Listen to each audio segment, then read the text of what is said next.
It's a drop top coupe, said you wanna drive it down. Hi guys, welcome to my channel.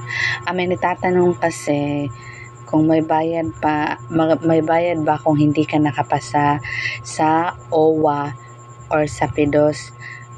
Guys, kailangan nyo lang seryosohin yung mga instructor at mga tinuturo nila kasi dyan nila kinukuha yung mga attitude natin, kung kaya ba natin yung mga instructor natin. Basta wag lang kayong palasagot, sundin niyo yung mga kung ano yung mga gusto nilang gawin natin, lalo na sa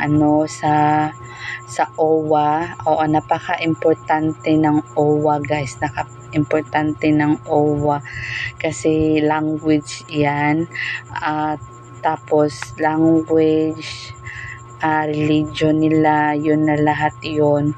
Tapos huwag kayong malate kasi mare-reschedule kayo pag na-late talaga kayo guys.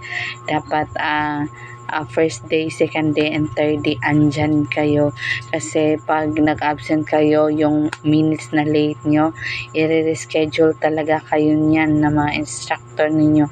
Tapos may memorize pa, kailangan yung seryosohin yan sa 8 hours ninyo at sa 3 days na OWA guys. Oo. Tapos walang bayad si OWA at si PIDOS, pero kailangan nyo talagang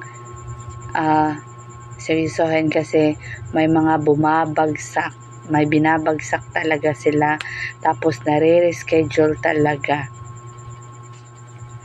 Tapos kailangan yung wag kayong sumagot pag kunwari galit yung instructor ninyo.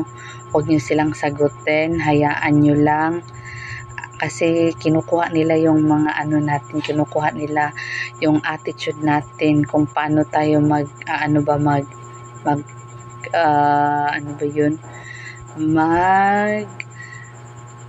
tawag dun, magko-cope ba, yung paano natin yung coping mechanism natin. Oo, yung mag-o-obey ba, yung mag-observe tayo. Basta wag lang pala sagot kasi para papasahin tayo ng mga instructor natin at ibigay nyo yung the best nyo, yung feel mo na last mo na talaga, ibigay nyo yung best nyo sa ganyan kasi seryoso na yun lahat talaga guys. Yun lang, walang bayad, free yun. Tapos seryosohin nyo lang.